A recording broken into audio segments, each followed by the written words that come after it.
ഗുരവേ സർവലോകാനാം ഭിഷജേ ഭവരോഗിണാം നിധയേ സർവവിദ്യാനാം ദക്ഷിണാമൂർത്തയേ നമഃ.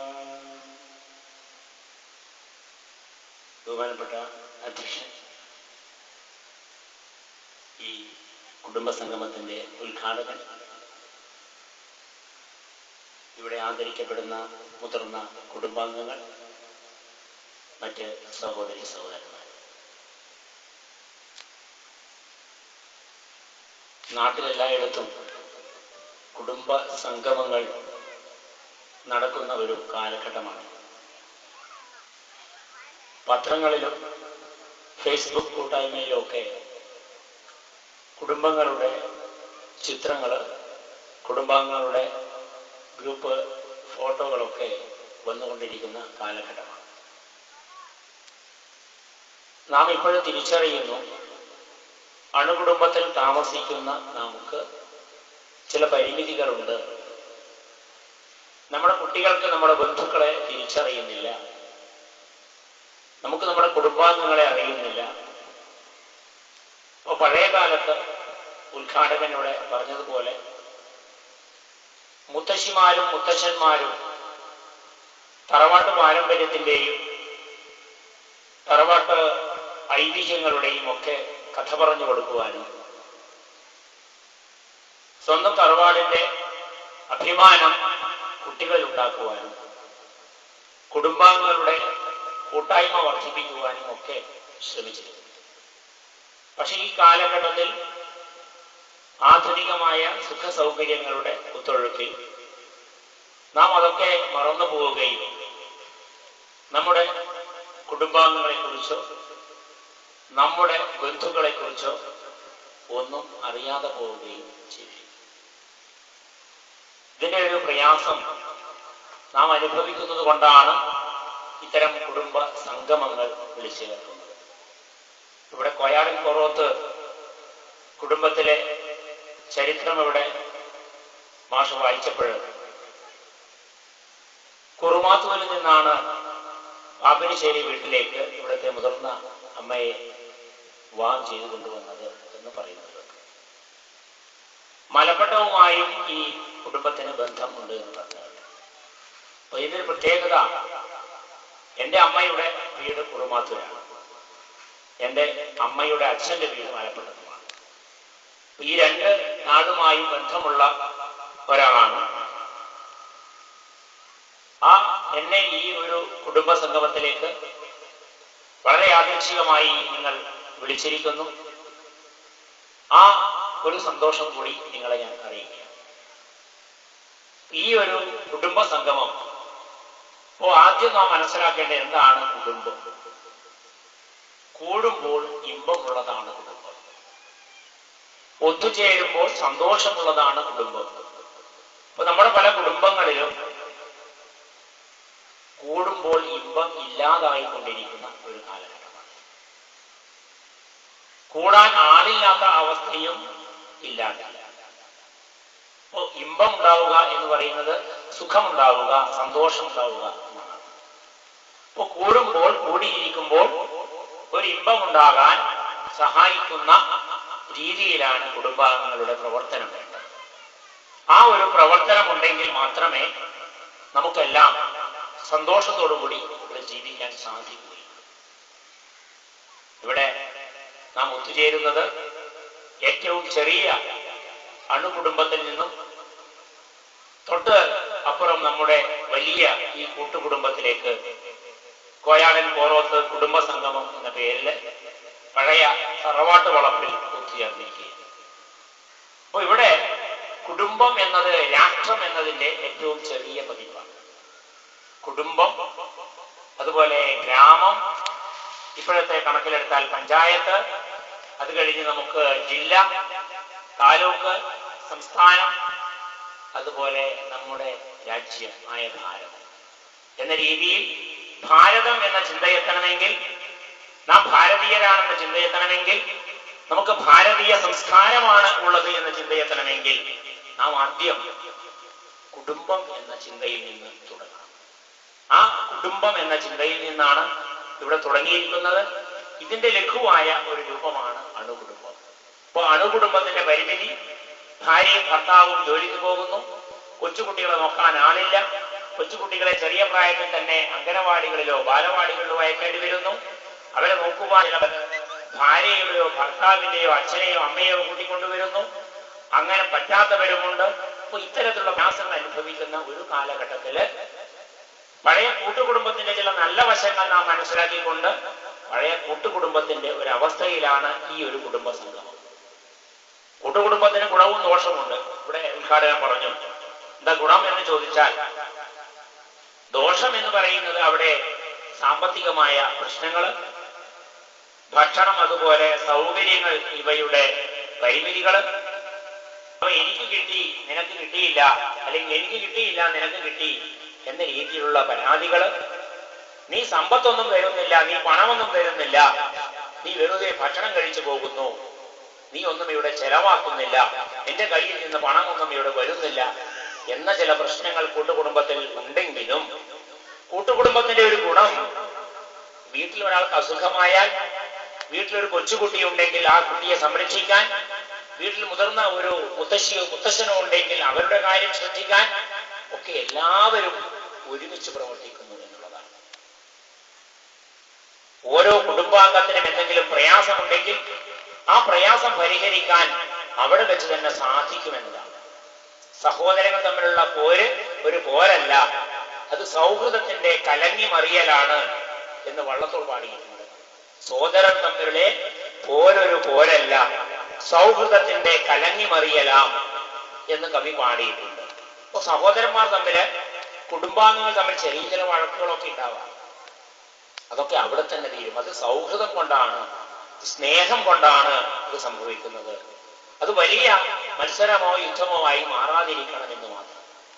ഇപ്പൊ പഴയ കൂട്ടുകുടുംബത്തിന്റെ ആ ഒരു സുഖം, കൂടിയിരിക്കുമ്പോഴുള്ള സുഖം, ധാരാളം ആളുകൾ ഉണ്ടാവുമ്പോൾ കുട്ടികൾക്ക് കളിക്കാൻ ആളുണ്ട്. ഇപ്പൊ നമുക്ക് കുട്ടികൾ രണ്ടാണ്, ഒരു കുട്ടി ആയാലും തരക്കേടില്ല എന്നും കുട്ടിയെ വേണ്ട എന്നുള്ള ചിന്താഗതിയിലേക്ക് പോയിക്കൊണ്ടിരിക്കുന്ന ഒരു കാലഘട്ടം. അപ്പൊ നമ്മുടെ വർഷം അന്യം നിന്ന് പോകും, മനുഷ്യരാശി തന്നെ ഇവിടെ ഇല്ലാതാകുന്ന ഒരവസ്ഥയിലേക്ക് നയിക്കും. അതുകൊണ്ട് ഇത്തരം കുടുംബ സംഗമങ്ങൾ, കുടുംബ സംഗമത്തിന്റെ പ്രാധാന്യം എന്ന് പറയുന്നത് കുട്ടികൾക്ക് വർഷത്തിൽ ഒരു ദിവസമെങ്കിലും അവരുടെ ബന്ധുക്കളെ കാണാൻ, കുടുംബാംഗങ്ങൾക്ക് അവരുടെ ബന്ധുക്കളുമായി വിശേഷം പങ്കുവയ്ക്കാൻ, ഒത്തുചേരാൻ ഒക്കെയുള്ള അവസരം. അപ്പൊ ഇങ്ങനെ ഒത്തുചേർന്ന് കുടുംബാംഗങ്ങൾ ഒത്തുചേർന്ന് പരസ്പരം മനസ്സിലാക്കുകയും തറവാട്ട് അംഗങ്ങളുമായി പരിചയപ്പെടുകയും കുട്ടികൾ ഒത്തുചേർന്ന് ബന്ധുക്കളെ കാണുകയും മുത്തശ്ശിയെയും മുത്തശ്ശനെയും നഷ്ടപ്പെട്ടു പോയവർക്ക് ഈ കുടുംബ സംഗമത്തിൽ അവരുടെ താവഴിയിൽ അല്ലെങ്കിൽ മറ്റൊരു തായ് വഴിയില്, മറ്റൊരു അമ്മ വഴിയില് മുത്തശ്ശിയെയും മുത്തശ്ശനെയും കണ്ടെത്തുക എന്നതും വളരെ പ്രധാനമാണ്. അപ്പൊ തായ് വഴി എന്ന് പറയുമ്പോഴാണ് ഇത് മാതൃദിനമാണ്. ഈ മാതൃദിനത്തിൽ തന്നെ കൊയാടൻ പുറത്ത് കുടുംബ സംഗമം നടക്കുന്നതിന് വളരെയധികം പ്രാധാന്യമുണ്ട്. അമ്മയ്ക്ക് വളരെയധികം പ്രാധാന്യമാണ് നമ്മുടെ സമൂഹത്തിലുള്ളത്. ഇവിടെ റിപ്പോർട്ട് അവതരിപ്പിച്ചപ്പോഴും അല്ലെങ്കിൽ ചരിത്രം അവതരിപ്പിച്ചപ്പോഴും പറഞ്ഞു, മുതിർന്ന സ്ത്രീകളുടെ മക്കൾ എന്ന രീതിയിലാണ് കുടുംബാംഗങ്ങളുടെ ചരിത്രം തയ്യാറാക്കിയിരിക്കുന്നത്. അപ്പൊ നമ്മുടെ പഴയ കാലം സ്ത്രീകൾക്ക് വളരെയധികം പ്രാധാന്യം കൽപ്പിച്ചിരുന്നു. ഭാരതം സ്ത്രീകളുടെ നാടാണ്, അമ്മമാരുടെ നാടാണ്. ആ അമ്മയെ സംരക്ഷിക്കുക എന്നത് അമ്മ മക്കൾക്ക് നൽകുന്ന സ്നേഹം പോലെ തന്നെ വളരെ പ്രധാനമാണ്. ഈ കാലഘട്ടത്തിൽ മാതാപിതാക്കളെ വൃദ്ധസദനത്തിലേക്കും അല്ലെങ്കിൽ സാന്ത്വന കേന്ദ്രങ്ങളിലേക്കും കൊണ്ടയക്കുമ്പോൾ ഭാരതീയ പാരമ്പര്യത്തില് അമ്മമാർക്കുള്ള സ്ഥാനം നാം മനസ്സിലാക്കേണ്ടതാണ്. ഋഗ്വേദത്തില് ഈശ്വരനെ കുറിച്ച് ഉള്ള നിർവചനം, ബ്രഹ്മത്തെ കുറിച്ചുള്ള നിർവചനം എഴുതിയത് വാഗ്ബ്രഹ്മിണി എന്ന് പേരുള്ള ഒരു ഋഷികയാണ്. ആദിവേദമായ ഭാരതീയ സംസ്കാരത്തിന്റെ അറിവ് മുഴുവനും ഒതുങ്ങുന്ന വേദഗ്രന്ഥങ്ങളിൽ ഒന്നാമത്തെ ഈ ഋഗ്വേദത്തിൽ ബ്രഹ്മം അല്ലെങ്കിൽ ഈശ്വരൻ എന്നതിനെ കുറിച്ച് നിർവചനമായിട്ട് ഒരു ശ്ലോകം എഴുതിയത് വാഗ്ബ്രഹ്മിണി എന്ന് പേരുള്ള ഒരു ഋഷികയാണ്, ഒരു സ്ത്രീയാണ്. മഹർഷിയല്ല, അവരെ സ്ത്രീ മഹർഷിണിയാണ് അല്ലെങ്കിൽ ഋഷികയാണ് എന്ന് മനസ്സിലാക്കുമ്പോഴാണ് ഭാരതത്തിലെ സ്ത്രീകൾ ഒരു കാലഘട്ടത്തിലും പിറകോട്ടല്ല. പരിഷ്കാരത്തിന്റെ കുത്തൊഴുക്കില് അല്ലെങ്കിൽ ആചാരങ്ങൾ അനാചാരങ്ങളായി മാറിയപ്പോൾ ചിലപ്പോൾ സ്ത്രീകളുടെ സ്ഥാനം പുറകോട്ട് നമ്മളാക്കിയതാണ്. നമ്മുടെ സംസ്കാരം അമ്മമാർക്ക് ഒട്ടും സ്ഥാനം ഉറച്ചു കണ്ടിട്ടില്ല. അതുകൊണ്ടാണ് നേരത്തെ ഉദ്ഘാടകൻ പറഞ്ഞതുപോലെ തെയ്യത്തിന്റെ തോറ്റംപാട്ടില് അമ്മയ്ക്കും അച്ഛനും ഗുരുവിനും സ്ഥാനം കഴിഞ്ഞിട്ട് മാത്രമേ ഈശ്വരന് സ്ഥാനമുള്ളൂ എന്ന് പറയുമ്പോൾ നാം തൈത്തിരിയോപനിഷത്തിലെ വാക്യം എടുത്തു നോക്കണം.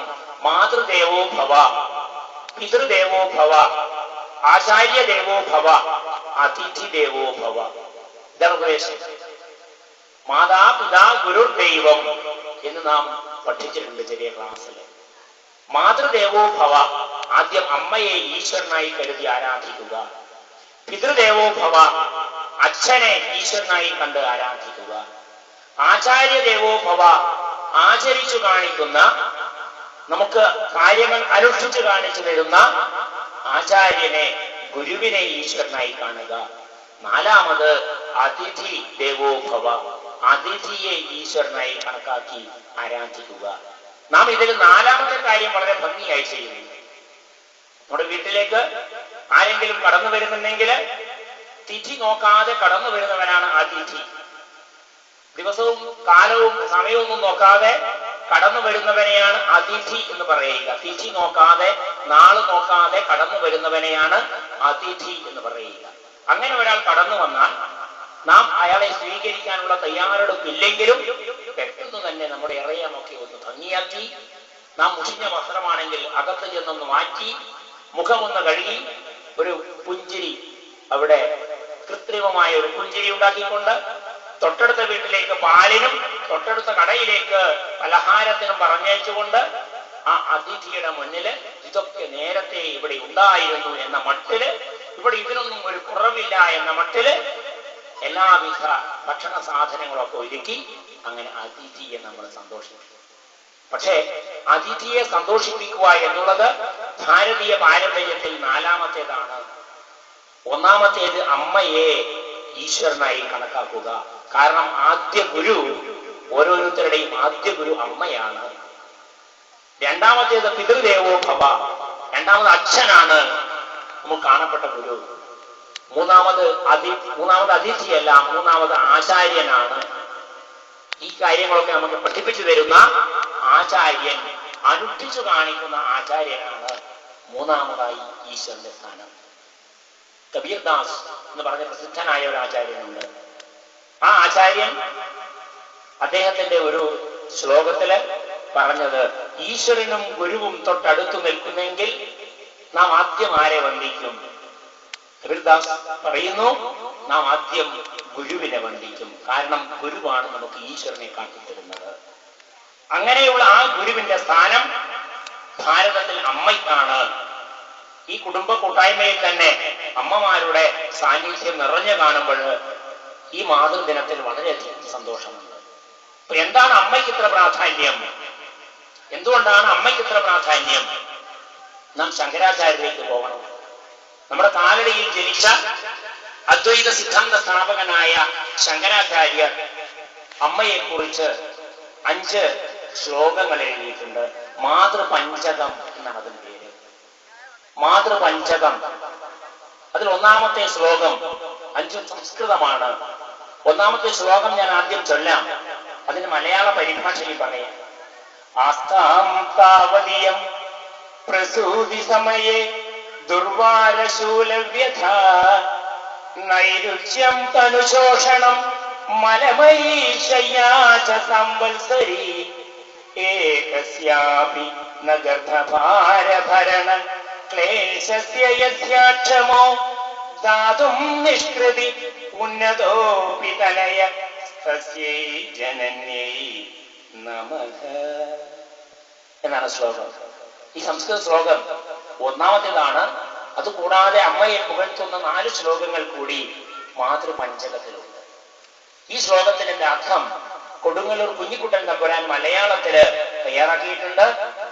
പോകട്ടെ പെറ്റുനോവിൻ കഥ, രുചി കുറവും ദേഹമേറെ ചടപ്പും, പോകട്ടെ കൂട്ടിടണ്ട മലമതിലൊരു കൊല്ലക്കാലം കിടക്കും കിടപ്പും, ഓർക്കുമ്പോൾ ഗർഭമാകും പെരിയൊരു ചുമടെടുക്കുന്നതിൻ കൂലി പോലും, നൽകാവതല്ലെത്ര യോഗ്യൻ മകനും അതു നിലയ്ക്കുള്ളൊരമ്മയെ തൊഴുന്നേ എന്നാണ് ആ ശ്ലോകത്തിന്റെ മലയാള പരിഭാഷ.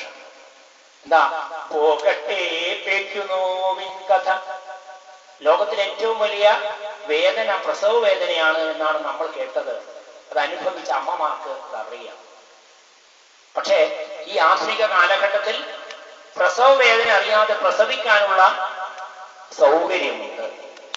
അത് മുൻകൂട്ടി മനസ്സിലാക്കിയ ജ്ഞാനദൃഷ്ടി ഉള്ള ശങ്കരാചാര്യൻ പറയുന്നു, പ്രസവ വേദനയുടെ കാര്യം അവിടെ നിൽക്കട്ടെ. പോകട്ടെ പെറ്റുനോവിൻ കഥ, അതവിടെ നിൽക്കട്ടെ. രുചി കുറവും ദേഹമേറെ ചടപ്പും, പ്രസവകാലത്ത് അമ്മ അനുഭവിക്കുന്ന രുചിയില്ലായ്മ, ശരീരക്ഷീണം, മനം പുരട്ടൽ, ഛർദി, പ്രയാസങ്ങൾ, ഇതുമൊക്കെ അവിടെ നിൽക്കട്ടെ. പിന്നെ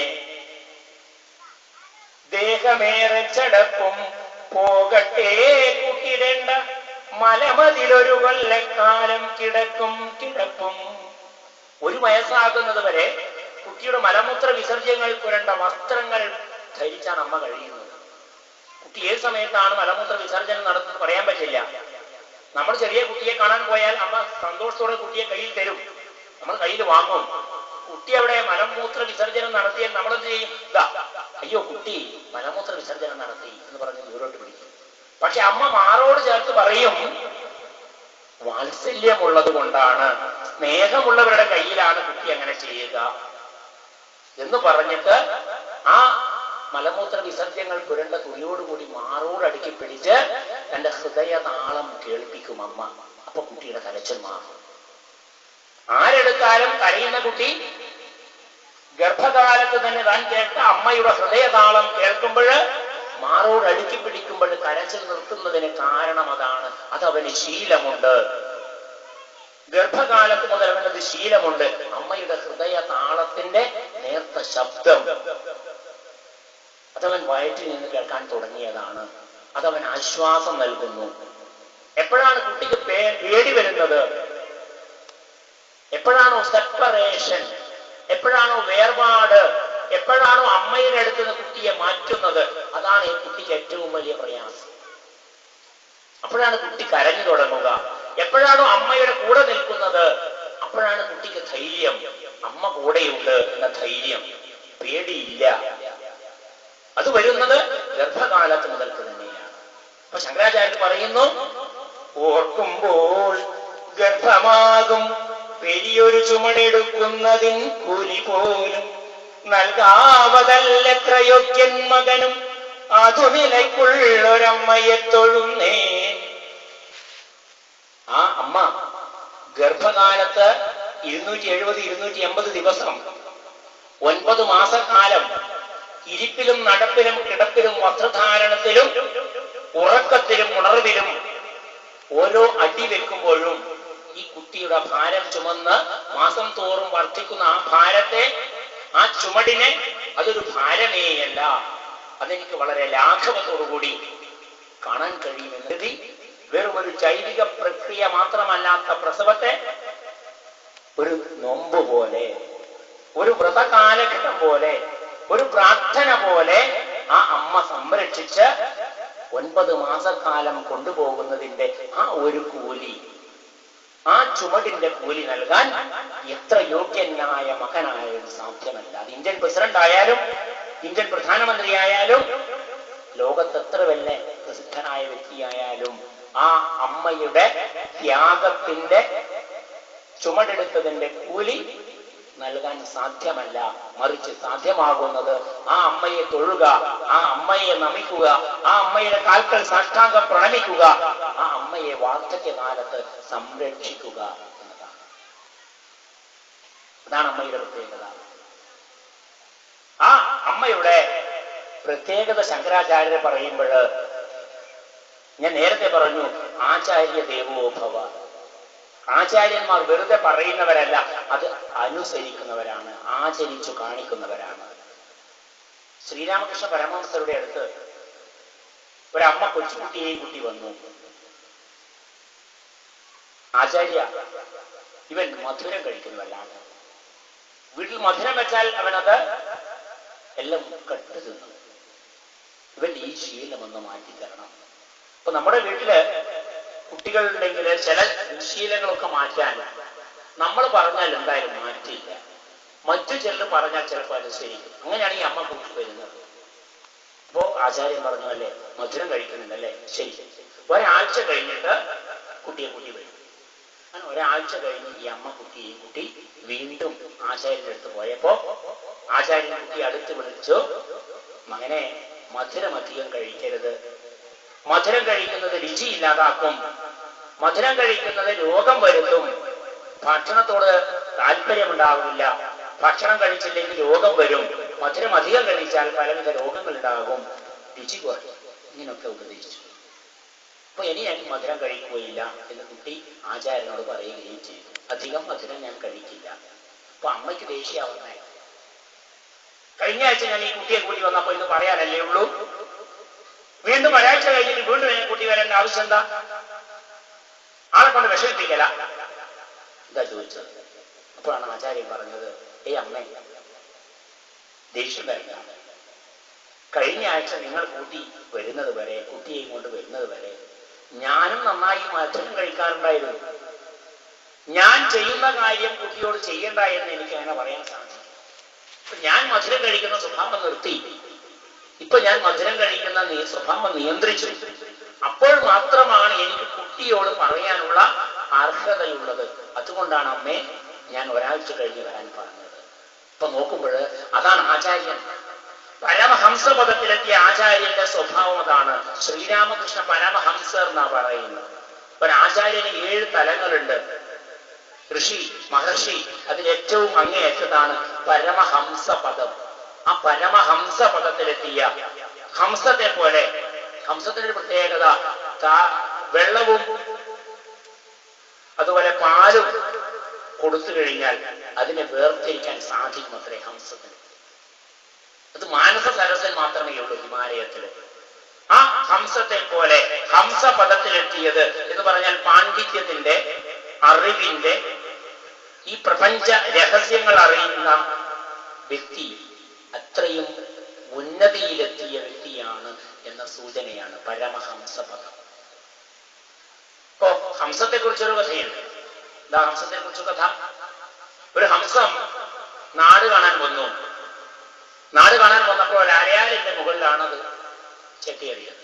അവിടെ ഒരു കൊച്ച എത്തി. കൊച്ച എന്ന് പറഞ്ഞാൽ കൊക്ക്, കൊറ്റി. അപ്പോ ഈ കൊച്ചയും ഹംസവുമായിട്ട് സംഭാഷണം നടന്നു. എന്താ സംഭാഷണം? നീ എവിടുന്നാണ് വരുന്നത്? ഞാൻ മാനസ സരസിൽ നിന്നാണ് വരുന്നത്. മാനസ സരസ് അതെവിടെയാ? അത് ഹിമാലയത്തിന്റെ മുകളിലാണ്. അപ്പൊ ഹംസ ചോദിച്ചു, നീ എവിടുന്നാ വരുന്നത്? ഞാൻ പുഞ്ചകണ്ഠത്താ വരുന്നത്. പുഞ്ചകണ്ഠം ഹംസത്തിനും അറിയില്ല, എന്നാലും അവന്റെ ഒന്നും പറഞ്ഞില്ല. ഉടനെ കൊച്ചിയുടെ ചോദ്യം വന്നു, നിന്റെ മാനസ സരസിൽ എന്താ ഭക്ഷണം കിട്ടുക? അപ്പോ പറഞ്ഞു, അവിടെ താമരയില്ല, താമര നൂല്, പച്ചവെള്ളം, ശുദ്ധമായ പച്ചവെള്ളം, താമര നൂല് ഇതൊക്കെ കിട്ടും. അപ്പോ ഹംസത്തിന്റെ ചോദ്യം, അവിടെ കണ്ണിക്കുറിയൻ കിട്ടില്ല, നൊച്ചിങ്ങ കിട്ടൂല, പരലിനെ കിട്ടൂല എന്നാണ് ആര് ചോദിച്ചത്? കൊച്ച ചോദിച്ചത്. അപ്പൊ ഹംസം പറഞ്ഞു, കണ്ണിക്കുറിയനാണ്, നൊച്ചിങ്ങയാണ്, അതുപോലെ പരലോ ഇത് ഞാൻ കേട്ടിട്ടില്ല, എനിക്കതിനെ പറ്റി അറിയില്ല. ഉടനെ ഈ കൊച്ച എന്ത് ചെയ്യുന്നു അറിയാം? ഒരു അവഗണനയോട് കൂടി കാഷ്ടിച്ചിട്ടങ്ങ് പറന്നു എന്ന് പറഞ്ഞ പോകുന്നില്ലേ നമ്മള്, അതുപോലെ ഈ കൊച്ച കാഷ്ടിച്ചിട്ട് എന്ന് പറഞ്ഞത്. ഈ കാഷ്ടം ചെന്ന് വീണത് ഈ അരയാലിന്റെ ചുവട്ടിൽ വിശ്രമിക്കുന്ന ഒരു വേട്ടക്കാരന്റെ കണ്ണിലാണ്. ഞാനിങ്ങനെ മയങ്ങിപ്പോയതാണ്. പെട്ടെന്ന് കണ്ണിൽ തണുപ്പ് വന്നപ്പോ ഇങ്ങനെ തുടച്ചു നോക്കിയപ്പോ കാഷ്ടം, നേരെ മുകളിലേക്ക് നോക്കിയപ്പോ കൊച്ച സ്ഥലപ്പെട്ടിട്ടുണ്ട്. വേട്ടക്കാരൻ അറിയയില്ല, നേരെ കണ്ടത് ഹംസത്തെയാണ്. ഉടനെ അയാൾ തോക്കെടുത്തൊരു വെടി ഹംസത്തിന്റെ കഥയെ കഴിയും. സംസർഗജാ ദോഷഗുണാ ഭവന്തു എന്ന് സംസ്കൃതത്തിലൊരു ചൊല്ലുണ്ട്.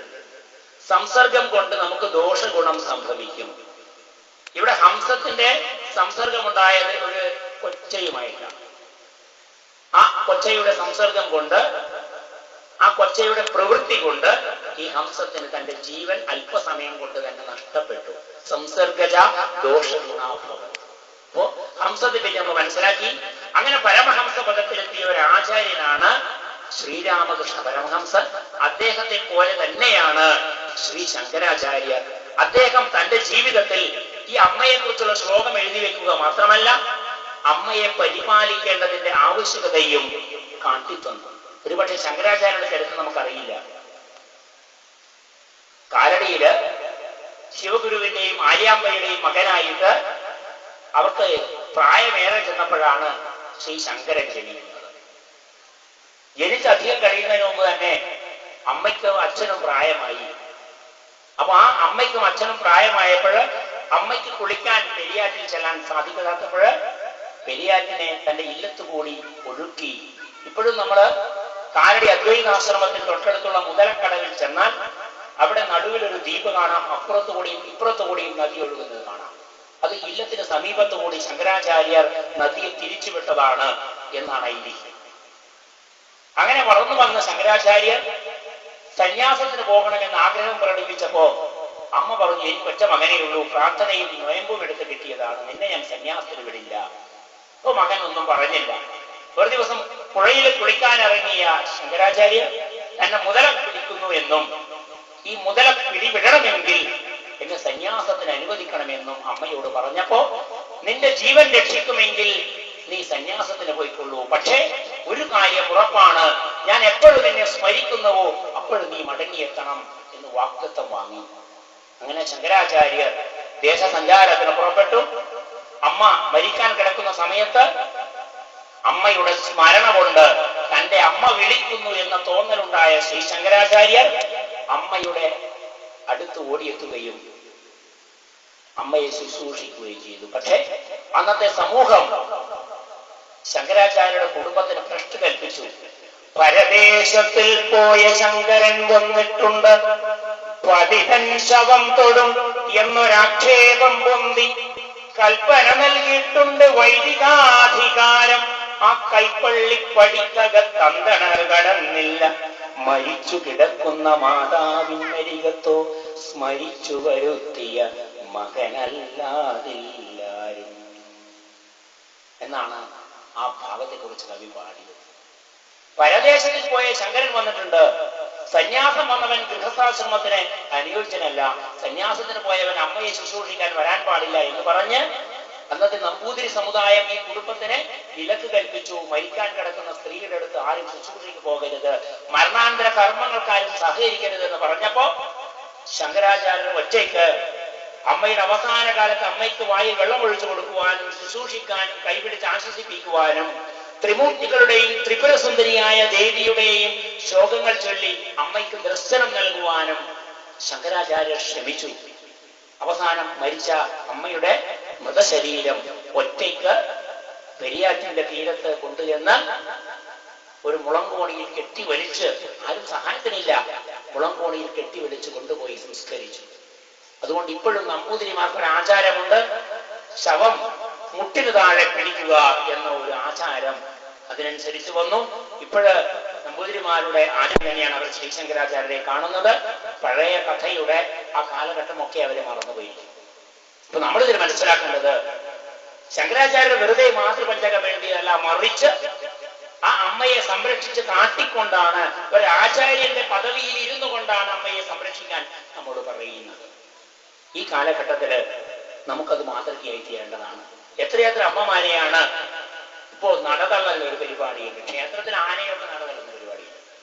ഇപ്പോ നടതള്ളൽ അമ്മയെ കൊണ്ടുപോയിട്ട് ഏതെങ്കിലും ക്ഷേത്രത്തിന് സമീപത്ത് വഴിയരികില് തുറസായ മൈതാനത്തൊക്കെ വിടുന്ന കാലഘട്ടമാണ്. ഈ വിട്ട കക്ഷിയെയും ഭാവിയിൽ മക്കൾ മൈതാനത്തും ക്ഷേത്ര പരിസരത്തല്ല, വേണമെങ്കിൽ വല്ല പുഴയിലോ തോട്ടിലോ കുണ്ടിലോ കൊണ്ടിടും.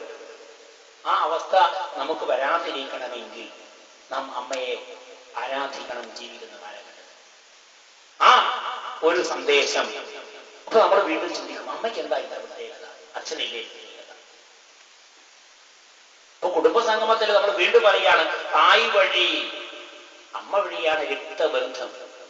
പഴയ മരുമക്കത്തായത്തിന് എന്തൊക്കെ ദോഷമുണ്ടെങ്കിലും അതിനുള്ള ഒരു ശാസ്ത്രീയ ചിന്താഗതി രക്തബന്ധം എന്നതാണ്. അച്ഛന് കുട്ടിയുമായി ബീജബന്ധമാണുള്ളത്.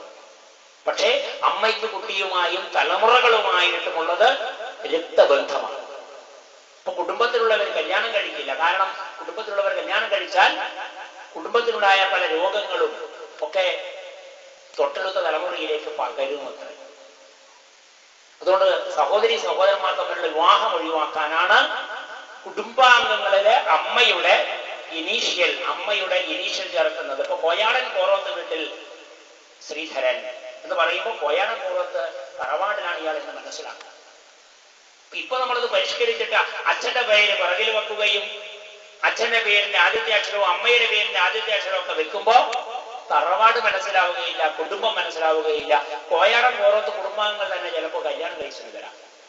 എന്താ കുഴപ്പമെന്ന് ചോദിച്ചാൽ അവിടെ കുടുംബാംഗങ്ങൾ തമ്മിലുള്ള കല്യാണം ശാസ്ത്രീയമായിട്ടും കുട്ടിക്ക് അംഗവൈകല്യം ഉണ്ടാകാൻ പോലും കാരണമാണ് എന്ന് ശാസ്ത്രം തെളിയിച്ചിട്ടുണ്ട്. അതാണ് അതിന്റെ പ്രത്യേകത. അതുകൊണ്ട് കുടുംബ സംഗമത്തിന് അങ്ങനെ ഒരു പ്രാധാന്യമുണ്ട്. അപ്പോ അമ്മയുമായി നമുക്ക് കുടുംബ ബന്ധമാണ്, രക്തബന്ധമാണ്. അമ്മയുടെ വയറ്റിൽ ഗർഭമാത്രത്തിലുള്ള കുട്ടി പൊക്കിൽ കൊടി മുറിച്ചാണ് കുട്ടിയെ പുറത്തെടുക്കുന്നത്. ഇപ്പൊ അമ്മയും മകനും എന്ന് പറയുന്നത് രണ്ടല്ല, ഒന്ന് തന്നെയാണ്. അമ്മയ്ക്ക് കുട്ടി എന്നത് തന്റെ ശരീരത്തിലെ ഒരു ഭാഗമാണ്. നമുക്ക് കൈവിരലുകൾ ഉണ്ടെങ്കിൽ, നമുക്ക് ശിരസുണ്ടെങ്കിൽ, കണ്ണുണ്ടെങ്കിൽ, മൂക്കുണ്ടെങ്കിൽ, അതൊക്കെ ബാഹ്യമാണ്. പക്ഷെ അമ്മയ്ക്ക് കുട്ടി എന്നത് തന്റെ ശരീരത്തിലെ ഒരു ആന്തരാവയവമാണ്. പൊക്കിൽ കൊടി മുറിച്ച് ആ ആന്തരാവയവത്തെ നമ്മൾ പ്രസവ സമയത്ത് പുറത്തെടുക്കുകയും അത് വളർന്ന് നമ്മളൊക്കെ ആയിത്തീരുകയും പുരുഷന്മാരും സ്ത്രീകളുമായി തീരുകയും അങ്ങനെയാണ് നമ്മുടെ കുടുംബ ബന്ധം ഉണ്ടാവുന്നത്. അപ്പൊ നമ്മൾ ഓരോരുത്തരും നമ്മൾ അമ്മയുടെ ശരീരത്തിലെ ഒരു ആന്തരിക അവയവത്തിന് തുല്യമാണ്. അമ്മയുടെ ഹൃദയം പോലെ, അമ്മയുടെ ശ്വാസകോശം പോലെ, അമ്മയുടെ തലച്ചോറ് പോലെ നാം അമ്മയുടെ ഒരു അവയവമാണ്. അതുകൊണ്ടാണ് തന്റെ കുട്ടിക്ക് നൊന്താൽ, തന്റെ കുട്ടിക്ക് ഒരു പനി വന്നാൽ അമ്മ ഓടിച്ചെല്ലുന്നത്, അമ്മയ്ക്ക് സഹിക്കാൻ പ്രയാസപ്പെടുന്നത്, അമ്മ ദുഃഖിക്കുന്നത്, അമ്മ കരയുന്നത്. കാരണം ഈ ശങ്കരാചാര്യൻ തന്നെ ദേവി അപരാധ ക്ഷമാപണ സ്തോത്രം എന്ന് പറഞ്ഞ 12 ശ്ലോകങ്ങൾ എഴുതിയിട്ടുണ്ട്. അതിൽ ആദ്യത്തെ 3 ശ്ലോകങ്ങളിലും അവസാനത്തെ ഒരു വരിയുണ്ട്, കുപുത്രോ ജായേത ക്വചിദപി കുമാതാ ന ഭവതി. കുപുത്രോ ജായേത ക്വചിദപി കുമാതാ ന ഭവതി. കുപുത്രന്മാരുണ്ടായേക്കാം, പക്ഷേ കുപുത്രിമാരുണ്ടായേക്കാം, പക്ഷേ കുമാതാക്കൾ ഇല്ല തന്നെ. ദുഷ്ടന്മാരായ പുത്രന്മാരും പുത്രിമാരും ഉണ്ടായേക്കാം, പക്ഷെ ദുഷ്ടയായ അമ്മ ഇല്ല തന്നെ. കാരണം ഒരമ്മ പ്രസവിക്കുന്നതോടുകൂടി തന്നെ അമ്മ കോടി കോടി പുണ്യം, കോടി കോടി ത്യാഗം തന്റെ കുട്ടിക്ക് വേണ്ടി അനുഭവിച്ചിട്ടുണ്ട്. ഏതൊരു മകനാണ്, ഏതൊരു മകളാണ് അമ്മയ്ക്ക് വേണ്ടി ആ ത്യാഗം അനുഭവിക്കുന്നത്, അമ്മയ്ക്ക് വേണ്ടി ആ ഒരു കടമ നിറവേറ്റുന്നത്? അതുകൊണ്ട് ശങ്കരാചാര്യർ പറയുന്നു, കുപുത്രോ ജായേത ക്വചിദപി കുമാതാ ന ഭവതി. കുപുത്രന്മാരും കുപുത്രിമാരും ഉണ്ടായേക്കാം, പക്ഷേ കുമാതാക്കളില്ല തന്നെ. പ്രസവത്തോടുകൂടി തന്നെ അമ്മയുടെ ത്യാഗം പൂർത്തിയാകുന്നു. എന്താ അതിനർത്ഥം? നമ്മുടെ കൈവരിൽ ഒരു വ്രണമുണ്ടെങ്കിൽ, നമുക്കൊരു അസുഖമുണ്ടെങ്കിൽ, അത് പൊട്ടി ചീഞ്ഞൊലിച്ച് ദുർഗന്ധം വഹിക്കുന്നുണ്ടെങ്കിൽ നമ്മളത് ഭദ്രമായിട്ട് ഡ്രസ് ചെയ്ത് കെട്ടി ഇങ്ങനെ വെക്കും. ഈ എന്റെ കൈ. മറ്റുള്ളവർക്ക് അത് ദുർഗന്ധപൂരിതമായിരിക്കാം, കൈയൊക്കെ പടുത്തിട്ടുണ്ട്. മറ്റുള്ളവർക്ക് അതിന് അറപ്പും വെറുപ്പും ഉളവാക്കുന്ന കാഴ്ചയായിരിക്കാം. പക്ഷെ നമ്മെ സംബന്ധിച്ചിടത്തോളം അത് വളരെ പ്രധാനമാണ്. അതുപോലെ എത്ര ദുഷ്ടനായാലും ദുഷ്ടയായാലും അമ്മയെ തിരിഞ്ഞു നോക്കാത്തവനായാലും ആ അമ്മയ്ക്ക് കുട്ടി എന്നത് അമ്മയുടെ ശരീരത്തിലെ ഒരു ആന്തരിക അവയവമാണ്. നമുക്ക് ഹൃദയത്തിന് അസുഖമുണ്ട്, വൃക്കയ്ക്ക് അസുഖമുണ്ട്, അല്ലെങ്കിൽ നമുക്ക് വേറെ എന്തെങ്കിലും ആന്തരിക അവയവത്തിന് അസുഖമുണ്ട്. പക്ഷെ അത് നമ്മുടെ ശരീരത്തിന്റെ ഭാഗമാണ്, അത് നമുക്ക് മാറ്റാൻ പറ്റില്ല. എന്നതുപോലെ അമ്മയ്ക്ക് കുട്ടിയോടുള്ള വാത്സല്യം തന്റെ ശരീരത്തിലെ ഒരു അവയവം പോലെയാണ്, ആന്തരിക അവയവം പോലെയാണ്. അതാണ് അമ്മയും കുട്ടിയും തമ്മിലുള്ള പൊക്കിൾ കൊടി ബന്ധം, രക്തബന്ധം. എത്ര അമ്മയെ തിരിഞ്ഞു നോക്കാത്ത മകനായാലും അമ്മേ എന്നുള്ള ഒരു വിളി കേട്ടാൽ മകനെ അല്ലെങ്കിൽ മകളെ എന്ന് തിരിച്ചു വിളിക്കാൻ ആ അമ്മ ഒരു നിമിഷം വൈകില്ല. അവിടെ മകനോ മകളോ ചെയ്ത സകല തെറ്റുകളും ആ അമ്മ പൊറുക്കുന്നു. നമ്മള് രാമായണത്തില് ശ്രീരാമന്റെ വനവാസ കാലഘട്ടത്തിലെ കഥ ഓർമ്മിക്കണം. കൈകേയിയുടെ അന്തഃപുരത്തിൽ ചെന്ന് ശ്രീരാമൻ കൈകേയി പല നിബന്ധനകളും പറയുകയാണ്. മകനെ, അച്ഛന്റെ വാക്ക് പാലിക്കണം. ദശരഥ മഹാരാജാവ് സത്യവാക്കായി തീരണ്ടേ?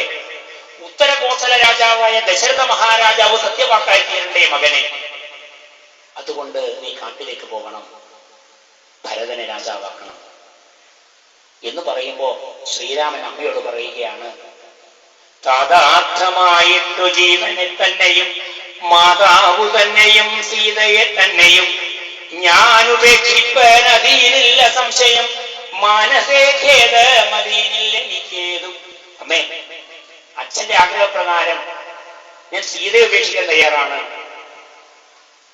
ഞാൻ അമ്മയെ ഉപേക്ഷിക്കാൻ തയ്യാറാണ്.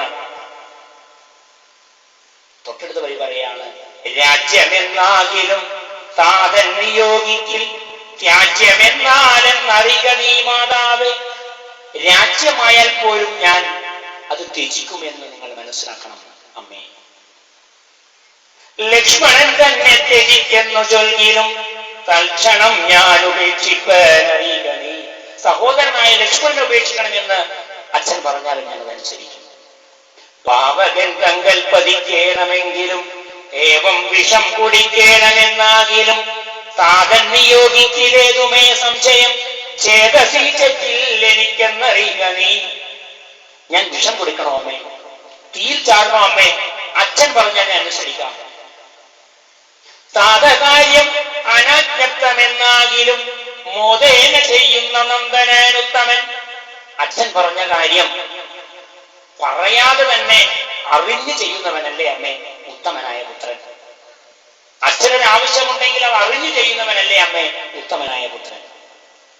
പിത്രാനിയുക്തനായിട്ടു ചെയ്യുന്നവൻ മധ്യമനായുള്ള പുത്രൻ അറിഞ്ഞാലും. അച്ഛൻ പറഞ്ഞൊരു കാര്യം അനുസരിക്കുക എന്നുള്ളത് മധ്യമനായ പുത്രന്റെ സ്വഭാവമല്ലേ അമ്മേ? ഉക്തമെന്നാകിലും ഇക്കാര്യം എന്നാലും കർത്തവ്യമല്ലെന്നു വച്ചടങ്ങുന്നവൻ പിത്രോന്മരമെന്നു ചൊല്ലുന്നു സജ്ജനം, യുദ്ധമെല്ലാം പരിജ്ഞാതം മയാധുന. അച്ഛൻ പറഞ്ഞിട്ടും ഒരു കാര്യം ചെയ്യാത്തവൻ അച്ഛന്റെ മലത്തിന് തുല്യമാണ് എന്നല്ലേ അമ്മേ സജ്ജനങ്ങൾ പറയുന്നത്? അതുകൊണ്ട് സത്യം കരോമ്യഹം സത്യം കരോമ്യഹം സത്യം മയൊക്കം മറിച്ചു രണ്ടായി വരാം. അതുകൊണ്ട് അമ്മേ, ഞാനിതാ സത്യം ചെയ്യുന്നു, ഞാനിതാ സത്യം ചെയ്യുന്നു, എന്റെ വാക്ക് രണ്ടില്ല, എനിക്ക് ഒരേ ഒരു വാക്ക് മാത്രമേ ഉള്ളൂ എന്ന് കൈകേയിയെ, ഇളയമ്മയെ മാതാവേ എന്ന് വിളിച്ച് പറയുന്ന ശ്രീരാമനെ നമുക്കവിടെ കാണാം. ഇപ്പോഴത്തെ കുട്ടികളാണെങ്കിൽ തലേന്ന് രാത്രി നിനക്ക് സ്വത്തെല്ലാം തരാം, നിനക്ക് ഈ പറമ്പെല്ലാം 1.25 ഏക്കർ കോയാർ കോറോത്ത് തറവാടിന്റെ 1 ഏക്കർ നീ തന്നെ പണ്ട് പറഞ്ഞു വിചാരിച്ചോ. പിറ്റേന്ന് രാവിലെ പറയും, അയ്യോ അത് പറ്റൂല, എന്റെ അനിയന് കൊടുക്കാം, 4 അണ്ണ കൊടുക്കാം, നീ കുറച്ചാള് അങ്ങനെല്ലാം പോയിട്ട് വാ, എനിക്കിതാ ബസ്സിന്റെ ടിക്കറ്റ് അല്ലെ ട്രെയിനിന്റെ ടിക്കറ്റ് എന്ന് പറഞ്ഞാൽ നമ്മളെ മക്കൾ എന്താ ചെയ്യാ?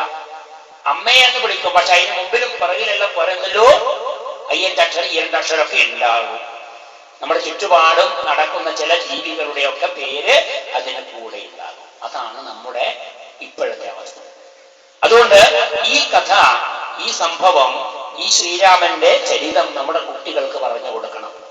തനിക്ക് ഇഷ്ടമല്ലാത്ത കാര്യം അച്ഛൻ പറഞ്ഞതാണെന്ന് അമ്മ പറഞ്ഞപ്പോ, ഇളയമ്മ പറഞ്ഞപ്പോ, ആ ഇളയമ്മയുടെ വാക്കനുസരിച്ച് തൊട്ടടുത്ത് ശ്രീരാമൻ നേരെ അമ്മയുടെ അടുത്ത് പോവുക. അമ്മ പറയാണ്, അച്ഛൻ പറഞ്ഞുകൊണ്ട് നീ പോകാൻ പറ്റില്ല, അച്ഛനും അമ്മയും ഗുരുത്വം കൊണ്ട് ഒക്കും, ഞാൻ പറയുന്നു നീ പോണ്ട, അഥവാ പോകുന്നെങ്കിൽ എന്റെ ശവത്തിന് സ്തുതിക്ക് പോയാൽ മതി. ശ്രീരാമൻ പറയാണ്, അമ്മേ, അമ്മയുടെ ഭർത്താവായ ദശരഥൻ സത്യവാക്കായി തീരണ്ടേ, ഉത്തരകോസലത്തിലെ മഹാരാജാവായ ദശരഥൻ സത്യവാക്കായി തീരണ്ടേ? ഭാവിയിൽ ജനങ്ങൾ പറയില്ലേ ദശരഥൻ വാക്കുപാലിക്കാത്തവനാണെന്ന് പറയില്ലേ? അതുകൊണ്ട് എനിക്ക് പോയേ തീരൂ, എന്നാ നീ ചോറിനിട്ട് പോട്. ഇപ്പോൾ ഭുജിപ്പാൻ അവസരമില്ലമ്മേ, ക്ഷിപ്രമരണ്യവാസത്തിനു പോകണം, മുൽപ്പാട് കേന്ദ്രപുത്രിയാമമ്മയ്ക്ക് മൽപിതാ 2 വരം കൊടുത്തിടിനൾ. ഒന്ന് ഭരതനെ വാഴിക്കയെന്നതും എന്നെ വനത്തിന് അയക്കെന്ന് മറ്റേതും. അമ്മേ, പണ്ട് അച്ഛൻ അമ്മയ്ക്ക് 2 വരം കൊടുത്തിട്ടുണ്ട്. അതുകൊണ്ട് എനിക്ക് പോകാതെ സാധ്യമല്ല. ഇപ്പോ ഭക്ഷണം കഴിക്കാൻ സമയമില്ല, ഞാൻ ആദ്യം വനത്തിന് പോകട്ടെ എന്ന് പറഞ്ഞപ്പോ അമ്മ സങ്കടത്തോടെ മകനോട് പറയാണ്, പൈതലെ വേറിട്ടുപോയ പശുവിനുള്ളാധി പറഞ്ഞറിയിച്ചിടരുന്നല്ലോ എന്ന്. ഇപ്പൊ നമുക്ക് പശുവിനെ വളർത്താത്തത് കൊണ്ട് ആ കാര്യം അറിയില്ല. പശുവിനെ പോറ്റിയവർക്ക് അറിയാം അതിന്റെ അവസ്ഥ. പശുവിനെ നമ്മൾ പോറ്റി പശു പ്രസവിച്ച് ഒരു 10 ദിവസം കഴിയുമ്പോൾ നമുക്ക് ഇതിന്റെ പാല് ചൂഷണം ചെയ്യണമല്ലോ. ഇപ്പൊ നമ്മൾ പാൽ കറക്കുന്നതിന് അന്ന് രാവിലെ മുതൽ എന്ത് ചെയ്യും? കുടിപ്പിച്ചതിന് ശേഷം പശുവിനെയും കുട്ടിയെയും വേറെ മാറി ആക്കും. അല്ലെങ്കിൽ അന്ന് വൈകുന്നേരം, ഒരു ദിവസം നാളെയാ തുറങ്ങുന്നെങ്കിൽ ഇന്ന് രാത്രി പശുവിനെ വേറെ കുട്ടീനെ വേറെ. അന്ന് രാത്രി പുലരുന്നത് വരെ ആ പശുവും കുട്ടിയും കരയുന്ന ഒരു കരച്ചിലുണ്ട്. ഹൃദയഭേദകമായ ഒരു കരച്ചിലാണ്. അതാണ് കൗസല്യ പറഞ്ഞത്, പൈതലേ വേറിട്ടുപോയ പശുവിനുള്ളാധി പറഞ്ഞറിയിച്ചിടരുതല്ലോ എന്ന്. എഴുത്തച്ഛന്റെ എത്ര മനോഹരമായ വാക്കുകളാണത്. എത്ര വളരെ മനോഹരമായ ഒരു ദൃഷ്ടാന്തമാണ് നമ്മൾ മുന്നിൽ കാണിച്ചു തരുന്നത്. പശുക്കുട്ടിയെ വേറിട്ട പശുവിന്റെ ആധിയാണ്, ദുഃഖമാണ് മകനെ എനിക്കുള്ളത് എന്ന് പറയുകയാണ് എഴുത്തച്ഛൻ. തൊട്ടടുത്ത് ശ്രീരാമന്റെ കൂടെ പോകാൻ ഇറങ്ങിയ ലക്ഷ്മണനെ നിങ്ങൾ നോക്കുക. ലക്ഷ്മണൻ പോകാൻ ഒരുപെട്ടപ്പോ സുമിത്രാദേവി പറയുകയാണ്, രാമം ദശരഥം വിദ്ധി മാം വിദ്ധി ജനകാത്മജം അയോധ്യാമടവിം വിദ്ധി ഗച്ഛതാത യഥാസുഖം. വാൽമീകി രാമായണത്തിൽ വരിക. അത് അധ്യാത്മ രാമായണത്തിൽ തർജ്ജമയുണ്ട്. രാമനെ നിത്യം ദശരഥനെന്നുള്ളിൽ ആമോദമോട് നിരൂപിച്ചു കൊള്ളണം. എന്നെ ജനകാത്മജയെന്നുറച്ചുകൊൾ പിന്നീട് അയോധ്യയെന്നോട്ടീരടവിയെ. നീ രാമനെ ദശരഥനായി കണക്കാക്കണം, സീതാദേവിയെ അമ്മയായി കണക്കാക്കണം, കാട് തന്നെ അയോധ്യ എന്ന് കണക്കാക്കണം.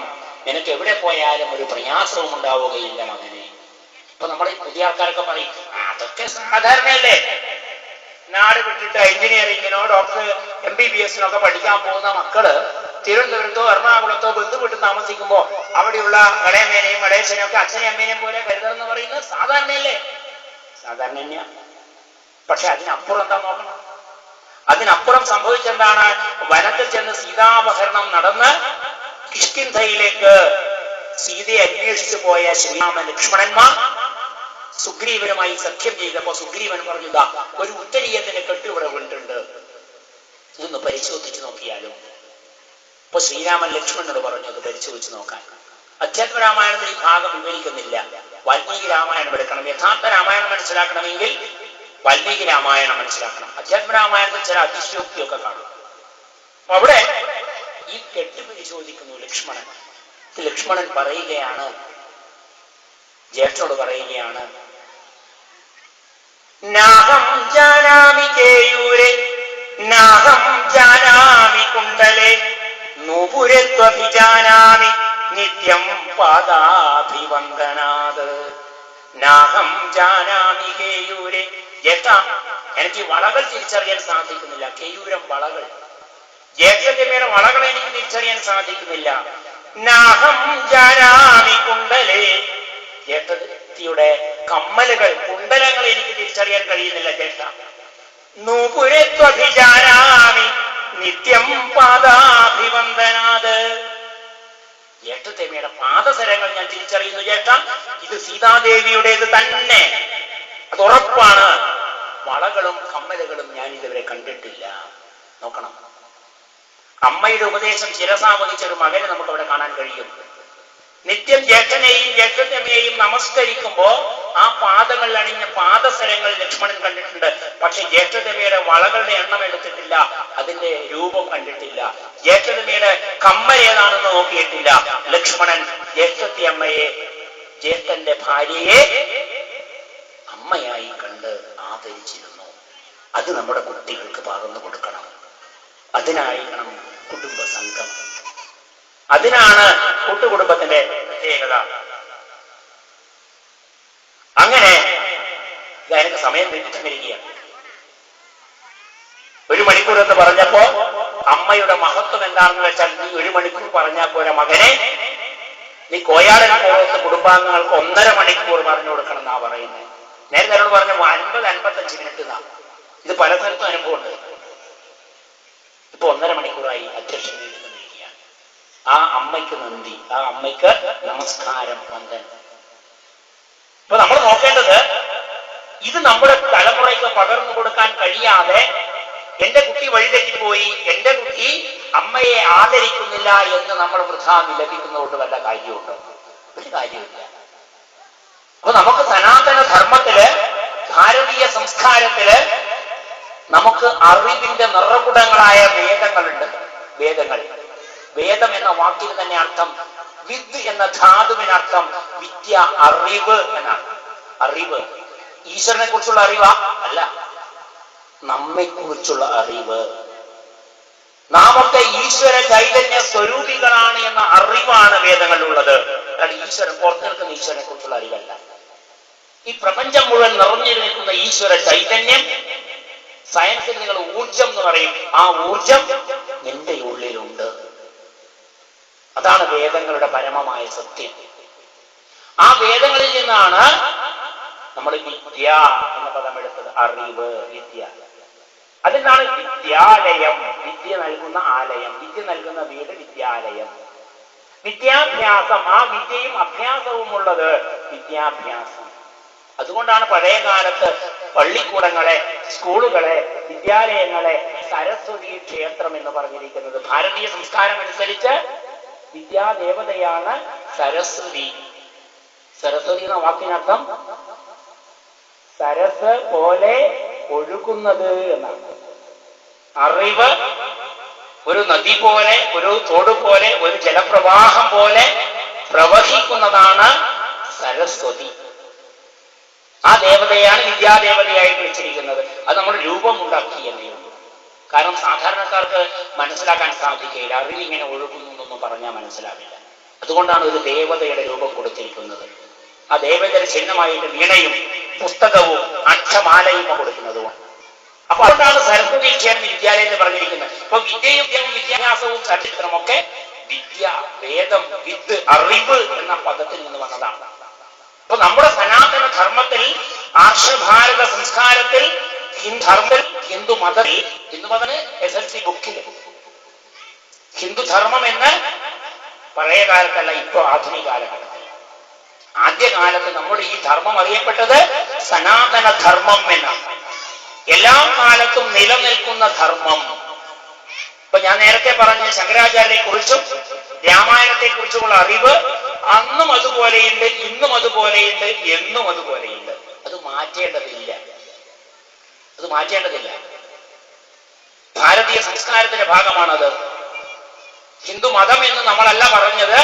വൈദേശികമായ മതങ്ങൾ ഇങ്ങോട്ട് കടന്നു വന്നപ്പോഴാണ് നമ്മൾ ഹിന്ദു മതം എന്ന് പറഞ്ഞത്. ഹിന്ദു എന്ന വാക്ക് തന്നെ പേർഷ്യൻ ഭാഷയിൽ നിന്നാണ് ഇങ്ങോട്ട് വന്നത്. സിന്ധു എന്നാണ് നമ്മുടെ മതം. സിന്ധു നദീതടത്തിൽ താമസിച്ചിരുന്ന ജനതയ്ക്ക് പറയുന്ന പേരാണ് സിന്ധുക്കൾ. സിന്ധുക്കുഷ് പർവ്വതനിരയുടെ താഴ്വാരത്തിൽ താമസിക്കുന്നവരാണ് സിന്ധുക്കൾ. നദീതടത്തിൽ കൃഷിയും ഒരു സംസ്കാരവും ഒക്കെ രൂപപ്പെട്ടപ്പോഴാണ് സിന്ധു നദീതട സംസ്കാരം ഉണ്ടായത്. ആ സിന്ധു നദീതട സംസ്കാരം എന്നത് ഭാരതീയ സംസ്കാരമാണ്. അത് സനാതന ധർമ്മമാണ്. എല്ലാ കാലത്തും ഇതിന്റെ ശാസ്ത്രീയത കൊണ്ട് നിലനിൽക്കുന്ന ഒരു ധർമ്മ പദ്ധതി, അതാണേത്? സനാതന ധർമ്മം. ഒരിക്കലും നശിക്കാത്ത, ഒരിക്കലും നാശമില്ലാത്ത, അനശ്വരമായ ഒരു ജീവിത പദ്ധതിയാണ് സനാതന ധർമ്മം. അതിന് പറയുന്ന പേരാണ് ആർഷഭാരത സംസ്കാരം. കാരണം അതിന്റെ തത്വങ്ങൾ നമുക്ക് തന്നത് ധ്യാനത്തിലൂടെയും തപസ്സിലൂടെയും കാര്യങ്ങൾ കണ്ടെത്തിയ ഋഷീശ്വരന്മാരാണ്. അവർ ശിഷ്യന്മാരെ പഠിപ്പിച്ചു, അവർ കേട്ടു പഠിച്ചു, ഓലയിൽ എഴുതി വെച്ചു. പിൽക്കാലത്ത് ഗ്രന്ഥങ്ങളായി നമുക്ക് കിട്ടി വേദങ്ങൾ 4: ഋഗ്വേദം, യജുർവേദം, സാമവേദം, അഥർവവേദം. നമുക്കത് വായിച്ച് മനസ്സിലാക്കാൻ പ്രയാസമുണ്ട് എന്നറിയുന്നത് കൊണ്ട് 2 ഇതിഹാസങ്ങൾ ഉണ്ടാക്കിയവര്. എന്താ എന്റെ ഇതിഹാസം? ശ്രീരാമന്റെ ചരിതം പറയുന്ന രാമായണം, വാൽമീകി രാമായണം. ശ്രീകൃഷ്ണ ചരിതം പറയുന്ന മഹാഭാരതം, വേദവ്യാസ വിരചിതമായ മഹാഭാരതം. അത് രണ്ടിലും ജീവിത സന്ദർഭങ്ങൾ കൊണ്ടാണ് നമ്മെ തത്വങ്ങൾ പഠിപ്പിക്കുന്നത്. രാമായണത്തിൽ ശ്രീരാമന്റെയും സീതയുടെയും കൗസല്യയുടെയും കൈകേയിയുടെയും ഒക്കെ ചരിതമാണ്. ആ ചരിതത്തിലൂടെ, ജീവിത ചരിത്ര കഥയിലൂടെ നമ്മെ തത്വം പഠിപ്പിക്കുക. നേരത്തെ ഞാൻ പറഞ്ഞ പോലെ വേറെ ഉപകഥയൊന്നും അതിലില്ല. പക്ഷെ മഹാഭാരതം അങ്ങനെയല്ല. അതിൽ കൗരവരുടെയും പാണ്ഡവരുടെയും ശ്രീകൃഷ്ണന്റെയും ഒക്കെ ചരിതം പറയുന്ന കൂട്ടത്തില് പക്ഷി മൃഗാദികളുടെ കഥകൾ കൂടി പറഞ്ഞുകൊണ്ട് നമ്മെ തത്വം പഠിപ്പിക്കുന്ന ചില കഥകൾ കൂടിയുണ്ട്. അതാണ് അതിന്റെ പ്രത്യേകത. ജീവിത സമ്പ്രദായം, ജീവിതയാത്രയിലെ സന്ദർഭങ്ങൾ മാത്രമല്ല, തത്വചിന്ത പഠിപ്പിക്കുവാനുള്ള ചില കഥകൾ, ഉപകഥകൾ കൂടി ഉൾപ്പെട്ടതാണ് മഹാഭാരതം. അപ്പോ രണ്ട് ഇതിഹാസങ്ങൾ. ഇനി അതുകൊണ്ടും നിങ്ങൾക്ക് മനസ്സിലാവുന്നില്ലെങ്കിൽ 18 പുരാണങ്ങൾ ഇതാ പിടിച്ചോ. 18 പുരാണങ്ങൾ, ദേവീ ദേവന്മാരുടെ കഥകൾ പറയുന്ന 18 പുരാണങ്ങൾ, 18 ഉപപുരാണങ്ങൾ. അപ്പൊ നമ്മുടെ അടിസ്ഥാന ഗ്രന്ഥം ഏതാണെന്ന് ചോദിച്ചാൽ മുസ്ലിങ്ങളുടെ പറയും ഖുർആൻ പറയും, ക്രിസ്ത്യാനിയുടെ പറയും ബൈബിൾ. നമ്മോട് ചോദിച്ചാൽ പറയും ഭഗവത്ഗീതയോ രാമായണോ അല്ല ഭാഗവതോ, ഏതാണെന്ന് എനിക്കറിയില്ല. ഇപ്പൊ പറഞ്ഞു കൊടുക്കാൻ അറിയണം. നമ്മുടെ അടിസ്ഥാന ഗ്രന്ഥം വേദങ്ങളാണ്. ഋഗ്വേദം, യജുർവേദം, സാമവേദം, അഥർവവേദം. അതിൽ ഈശ്വരനെ കുറിച്ചല്ല പറഞ്ഞത്, മനുഷ്യനെ കുറിച്ചാണ്. പശ്യേമ ശരദശതം ജീവേമ ശരദശതം. നീ 100 വർഷം കണ്ണു തുറന്നു കാണൂ, നീ 100 വർഷം ആനന്ദത്തോടുകൂടി ജീവിക്കൂ എന്നാണ് വേദം പറയുന്നത്. അപ്പൊ അത് നമുക്ക് വായിച്ചറിയാൻ പറ്റാത്തത് കൊണ്ട് 2 ഇതിഹാസം. അതുകൂടാതെ 18 പുരാണങ്ങൾ, 18 ഉപപുരാണങ്ങൾ. അത് ദേവീദേവന്മാരുടെ കഥകൾ. ആ കഥയിൽ ഒളിപ്പിച്ചു വെച്ച തത്വചിന്ത. കഥ കേൾക്കുമ്പോൾ നമ്മൾ വിചാരിക്കും ഇതെല്ലാം വെറും കെട്ടുകഥയാണ്. പക്ഷെ ആ കഥയുടെ ഉള്ളിൽ ചില തത്വങ്ങൾ നമ്മെ പഠിപ്പിക്കാനാണ് ഉദ്ദേശിക്കുന്നത്. അതൊക്കെ നമ്മുടെ ജീവിതത്തിൽ ആവശ്യവുമാണ്. ഇത് നമ്മുടെ കുട്ടികൾക്ക് അറിയാതിരിക്കുമ്പോഴുള്ള പ്രയാസം. നമ്മുടെ നാട്ടിൽ ഭാഗവത സപ്താഹം നടക്കുന്നുണ്ട്. അവിടെ എവിടെ ആരാ പോവുക? പ്രായമുള്ള അച്ഛനെയും അമ്മയും അച്ഛമ്മയും ഒക്കെ പറഞ്ഞേക്കും. ചെറുപ്പക്കാരൊന്നും പോകില്ല, അവരെ ട്യൂഷന് പോകും. ഇപ്പൊ ഭാഗവത സപ്താഹത്തില് ഈ തത്വമൊക്കെ പഠിക്കുമ്പോ പ്രായമുള്ളവർക്ക് അവരുടെ ജീവിതമൊക്കെ കഴിഞ്ഞു. അവർ 60, 70, 80 വയസ്സായി. ജീവിതത്തിൽ ഇനി പ്രയാസം ഇനി വരാൻ അത്രയേ ഉള്ളൂ. കാരണം ജീവിതം ഏകദേശം പൂർത്തീകരമായി. വൃദ്ധൻ എന്ന വാക്കിന്റെ അർത്ഥം ജീവിതത്തിലെ പൂർണ്ണതയിലെത്തിവെന്ന, വൃദ്ധിയിലെത്തിയവനാണ് വൃദ്ധൻ, വൃദ്ധിയിലെത്തിയവളാണ് വൃദ്ധ. ആ വാക്കിനർത്ഥം നമ്മുടെ നാടൻ ഭാഷ പോലെയല്ല. ജീവിതത്തിന്റെ പൂർണ്ണതയിലെത്തിയവൻ വൃദ്ധൻ, ഏറ്റവും അഭിവൃദ്ധി പ്രാപിച്ചവൻ, ഏറ്റവും അഭിവൃദ്ധി പ്രാപിച്ചവൾ വൃദ്ധ. അതാണ് വാക്കിനർത്ഥം. അപ്പൊ അവർക്ക് ഇത് കേട്ടതുകൊണ്ട് ഒരു പ്രയോജനമൊന്നുമില്ല പ്രത്യേകിച്ച്. പക്ഷെ കുട്ടികളായ നമ്മളത് കേട്ടാൽ ഉപയോഗമുണ്ട്. ഒരു കല്യാണം കഴിച്ചോടെയുള്ള അച്ഛനും അമ്മയും അത് കേട്ടാൽ പ്രയോജനമുണ്ട്. കല്യാണം കഴിക്കുന്നതിന് മുമ്പുള്ളവർ കേട്ടാലും പ്രയോജനമുണ്ട്. എന്താണെന്നറിയോ? ചെറിയൊരു ഉദാഹരണം പറയാം. ഭാഗവതത്തിലെ 24 ഗുരുക്കന്മാരെ കുറിച്ച് പറയുന്നുണ്ട്. അതിൽ ഒരു പ്രാവിന്റെ കഥ പറയുന്നുണ്ട്. ഒരു പ്രാവിന്റെ കഥ. ഒരു പ്രാവും പ്രാവിന്റെ ഭാര്യയും, സുന്ദരിയായ ഒരു പ്രാവിനെ, ഇണപ്രാവിനെ പ്രാവ് സ്വന്തമാക്കി. ആ പ്രാവിനെ, ആ ആൺപ്രാവിനും കൂടി 5 പ്രാവിൻ കുഞ്ഞുങ്ങളുണ്ടായി. 5 മുട്ടകളുണ്ടായി. 5 മുട്ടയും പിരിഞ്ഞു. 5 കുട്ടികളുണ്ടായി. 5 പ്രാവിൻ കുട്ടികൾ. ഇപ്പൊ രാവിലെ അച്ഛനും അമ്മയും ഇര തേടാൻ പോകും. അപ്പൊ അങ്ങനെ ഒരു ദിവസം പോയി മടങ്ങി വന്നപ്പോ കുറെ കാലം സുഖമായി ജീവിച്ചു. ഒരു ദിവസം അമ്മ ആദ്യം വന്നപ്പോ കണ്ടത് തന്റെ 5 കുഞ്ഞുങ്ങളെയും ഒരു വേടൻ വലയിലാക്കിയിരിക്കും. 5 കുട്ടികളും വേടന്റെ വലയിലാക്കിയിരിക്കുന്നു. അമ്മ ഉടനെ അയ്യോ, എന്റെ കുട്ടികളില്ലാതെ ഞാൻ എന്തിനെ ജീവിച്ചിരിക്കണം എന്ന് പറഞ്ഞിട്ട് അമ്മ ചെന്ന് വരയിൽ ചാടി. വേടന് 5 എണ്ണം എടുക്കുമ്പോൾ 1 ഫ്രീ. നമ്മളെ ഇപ്പോഴത്തെ പുതിയ കച്ചവടം പോലെയാണ്. ഞാൻ 1 എടുക്കുമ്പോൾ 1 ഫ്രീ എന്നെല്ലാം പറയുന്നില്ലേ, അതുപോലെ വേടന് 5 എടുക്കുമ്പോൾ 1 ഫ്രീ. ഒരു മുഴുത്ത പ്രാവിനെ ഫ്രീ ആയി. കുറച്ചു കഴിഞ്ഞപ്പോ അച്ഛൻ പ്രാവ് വന്നു. അത് കണ്ടു. തന്റെ 5 മക്കളും ഭാര്യയും വലയിൽപ്പെട്ടിരിക്കുന്നു. അച്ഛൻ പറഞ്ഞു ഇനി ഞാനെന്ത് ജീവിച്ചിരിക്കുന്നു, എന്റെ പ്രിയതമയും മക്കളും ഇല്ലാതെ. അച്ഛൻ പ്രാവും ചെന്ന് വലയിൽ ചാടി. 5 എണ്ണം എടുക്കുമ്പോൾ 2 ഫ്രീ. ആർക്ക്? വേടന്. 5 എണ്ണത്തിനെ കഷ്ടപ്പെട്ട് വല വെച്ച് പിടിച്ചു. പക്ഷെ 2 എണ്ണം സൗജന്യമായി മുഴുത്തത്. പിന്നെ വേടൻ എന്താ ചെയ്തിട്ടുണ്ടാവുമെന്നും പറയാൻ പറ്റില്ല. വീട്ടിൽ കൊണ്ടുപോയിട്ട് ഭക്ഷണമാക്കി കഴിച്ചിട്ടുണ്ടാവും. നമ്മുടെ സനാതന ധർമ്മത്തിലെ നമ്മളെ കുറിച്ചാണ് ഈ കഥ. ഈ പ്രാവ് നമ്മളൊക്കെയാണ്. പ്രാവിന്റെ ഭാര്യ നമ്മുടെ ഭാര്യമാരൊക്കെയാണ്. നിങ്ങൾ പത്രത്തിലെടുത്ത് നോക്കിയിട്ടുണ്ട്, ഒരു ദിവസം ഒരാഴ്ചത്തെ ഒരു മാസത്തെ പത്രം നിങ്ങൾ എടുത്തിട്ട് അതിന് സർവേ എടുത്ത് നോക്കിക്കോളൂ. അതിൽ 95% ആത്മഹത്യ ചെയ്ത് കണ്ടെത്തുള്ളിയതും കുട്ടികളെ കൊന്നതും തൂങ്ങിയതും വിഷം കുടിച്ചതും വിളയിലെ തലവെച്ചതും ഒക്കെ നമ്മുടെ സനാതന ധർമ്മവിശ്വാസികളായി, ഹിന്ദുക്കളായി. എന്നാ കാരണം എന്നറിയോ? നമ്മൾ നമ്മുടെ വേദഗ്രന്ഥങ്ങളോ പുരാണമോ ഇതിഹാസമോ ഉപനിഷത്തോ ഒന്നും പഠിക്കൂല. നമ്മൾ തിന്നുമോ വിസർജിക്കും, ഉറങ്ങും, വംശം വർദ്ധിപ്പിക്കും. ഈ 4 പരിപാടികളുണ്ട്. തിന്നുക, അതിന് വേണ്ട പരിപാടി, വിസർജിക്കുക, പിന്നെ വംശം വർദ്ധിപ്പിക്കുക, കടന്നുറങ്ങുക, സന്തോഷം. എന്തെങ്കിലും ആപത്ത് വരുമ്പോ മറ്റുള്ളവരെ കുറ്റം പറയും. അതാണ് നമ്മുടെ ശീലം. പക്ഷേ നമ്മുടെ തത്വസംഹിതകൾ പഠിച്ചാൽ ജീവിതം മറ്റുള്ളവരത് പഠിക്കുന്നുണ്ട്. മുസ്ലിം കുട്ടി ചെറുപ്പത്തിലെ മദ്രസയിൽ പോയിട്ട് രാവിലെ ആളെ കൊണ്ടാക്കും മദ്രസയിൽ പഠിക്കാൻ. അത് കഴിഞ്ഞിട്ട് അവർക്ക് സ്കൂളിലുള്ളൂ. അത് സർക്കാർ സഹായമുണ്ട്. ഇപ്പോ ക്രിസ്ത്യാനി സൺഡേ ക്ലാസ്സിന് പോകും. ഞായറാഴ്ച കല്യാണമില്ല ഒറ്റ ക്രിസ്ത്യാനിക്കും. രാവിലെ കുർബാന, അത് കഴിഞ്ഞിട്ട് സൺഡേ ക്ലാസ്, ഉച്ചവരെ മതപഠനം. ഭാരതത്തില് മതപഠനമല്ല, മറ്റൊരു ജീവിത പദ്ധതിയുടെ പഠനമാണ്. അതാണ് സനാതന ധർമ്മം. ആ സനാതന ധർമ്മത്തിലാണ് നമ്മൾ ജീവിച്ചിരിക്കുന്നത്. മതം എന്ന് പറയുമ്പോൾ എന്താന്ന് വെച്ചാൽ കർശനമായ നിയമവ്യവസ്ഥകളാണ്. കർശനമായ നിയമവ്യവസ്ഥ. അപ്പൊ ഇവിടെ ഈ കഥയിൽ എന്താ പഠിക്കേണ്ടത് മനസ്സിലാക്കാത്തത്. അത് കഴിഞ്ഞ് നമുക്ക് അങ്ങോട്ട് പോകാം. ഈ കഥയിൽ നമ്മൾ മനസ്സിലാക്കേണ്ടത്, ഈ പ്രാവിനും കുടുംബത്തിനും വന്ന ഈ ഒരു സ്ഥിതി നമുക്കൊക്കെ വരാം. 5 കുട്ടികൾ വലയിലായി എന്നാണ് കഥ പറയുന്നത്. പക്ഷെ കുട്ടികൾക്ക് അസുഖമോ രോഗമോ പ്രയാസമോ ആകസ്മികമായ മരണമൊക്കെ സംഭവിക്കാം. രോഗം വരാം, അതൊക്കെ സ്വാഭാവികമാണ്. ശരീരമുണ്ടോ രോഗമുണ്ട്, ശരീരമുണ്ടോ വേദനയുണ്ട്. ഉണ്ടായതാണോ നശിക്കും, ഉൽപ്പന്നമായത് നശിക്കും, അണുക്കൾ നിൽക്കും എന്ന് കുമാരനാശാൻ. ഉണ്ടായതാണെങ്കിൽ നശിക്കും, അതിന് സംശയമൊന്നുമില്ല. ശരീരമാണെങ്കിൽ രോഗമുണ്ടാവും, രോഗമുണ്ടെങ്കിൽ വേദനയുണ്ട്, ഇതൊക്കെ സ്വാഭാവികമാണ്. അപ്പൊ രോഗമുണ്ടെങ്കിലും വേദനയുണ്ടെങ്കിലും കുടുംബത്തിൽ പ്രയാസമുണ്ടെങ്കിലും അതിനെ തരണം ചെയ്യുവാനുള്ള മനഃശക്തി ഉണ്ടാകണം. ആ മനഃശക്തിക്കാണ് ഈ പറഞ്ഞ ഗ്രന്ഥങ്ങൾ നമ്മെ സഹായിക്കുന്നത്. അപ്പൊ ഇവിടെ ഈ മാതാവ് ഈ അപകടം വന്നപ്പോ ഉടനെ ആ അച്ഛൻ പ്രാവിനെ കാത്തു നിന്നു എന്ന് കരുതുക. അച്ഛൻ പ്രാവ് വന്നപ്പോ രണ്ടുപേരും കൂടി ഈ പ്രശ്നം എങ്ങനെ പരിഹരിക്കും, എങ്ങനെ കുട്ടികളെ രക്ഷിക്കുമെന്ന് ആലോചിച്ചെന്ന് കരുതുക. അച്ഛൻ പ്രാവിനോട് പറയുന്നു, നിങ്ങൾ അല്പം അകലെ വേടൻ കാണുന്ന വിധത്തിൽ ഒന്ന് കാലൊടിഞ്ഞ പോലെ ചിറകൊടിഞ്ഞ പോലെ ഒന്ന് പിടച്ച് കളിക്കൂ, അപ്പൊ ഞാൻ ബാക്കി നോക്കാം. ഇപ്പൊ പ്രാവ് ചിറകൊടിഞ്ഞതുപോലെ കളിച്ചെങ്കിൽ വേടൻ വിചാരിക്കും അതിനെ പിടിക്കാം, ഒരു പ്രാവുണ്ട് ചിറകൊടിഞ്ഞു കൊണ്ട് അതിനെ പിറകിൽ പോകാം. അങ്ങനെ കടിച്ചതാട് വെച്ച് പിടിക്കാൻ പോയപ്പോ പ്രാവ് ഇതിനെ അങ്ങനെ കുറെ ദൂരം പാറി ദൂരം ചെല്ലുമ്പോ പെൺപ്രാവിന് ഈ വല പൊട്ടിച്ചിട്ട് കുട്ടികളെ രക്ഷപ്പെടുക.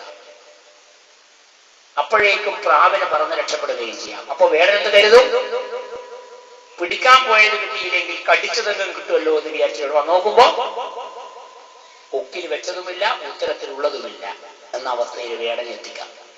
ആ ഒരു അവസ്ഥ പ്രാവിന് ചെയ്യാമായിരുന്നു. പക്ഷേ ഇവിടെ പെൺപ്രാവ് പോയി ചത്തു, ആൺപ്രാവും അത് കണ്ട് വലയിൽ ചെന്ന് വീണ് വേടന്റെ വലയിലായി. ഇതാണ് നമ്മുടെ ജീവിതത്തിൽ സംഭവിക്കുന്നത്. ഭാര്യയ്ക്കൊരു അസുഖം വന്നു, ഉടനെ ഭാര്യ വിഷം കഴിച്ചു, ഭർത്താവ് തൂങ്ങി, മക്കളെ കൊണ്ട് കണക്കിൽ വിട്ടു. നിങ്ങൾ 50-55 വയസ്സ് വരെ 60 വയസ്സ് വരെ ജീവിച്ചിരിക്കുന്നു. നിങ്ങളുടെ മക്കളെ കൊഴുതി കൊടുക്കാൻ നിങ്ങൾക്ക് എന്താ അധികാരം? അവർ ജീവിതത്തിന്റെ സൗഭാഗ്യം അനുഭവിച്ച് തുടങ്ങുന്നതേയുള്ളൂ, ജീവിതം അവർ തുടങ്ങിയിട്ടേ ഉള്ളൂ എന്ന് ആചാര്യന്മാർ നമ്മോട് പറയുമ്പോ ആരാണ് കുറ്റവാളി? അപ്പൊ നാം ഈ തത്വം പഠിച്ചാൽ ജീവിതത്തിൽ പ്രയാസങ്ങൾ വരുമ്പോൾ അതിനെ തരണം ചെയ്യണം. അതിനാണ് ഭഗവത്ഗീതയിൽ പറഞ്ഞിരിക്കുന്നത്, ഉദ്ധരേതാത്മനാത്മാനം ആത്മാനം അവസാദയേ ആത്മൈവ ആത്മനോ ബന്ധു ആത്മൈവ രിപുരാത്മന. നമ്മുടെ ശത്രു ആരാ? ഉദ്ധരേതാത്മന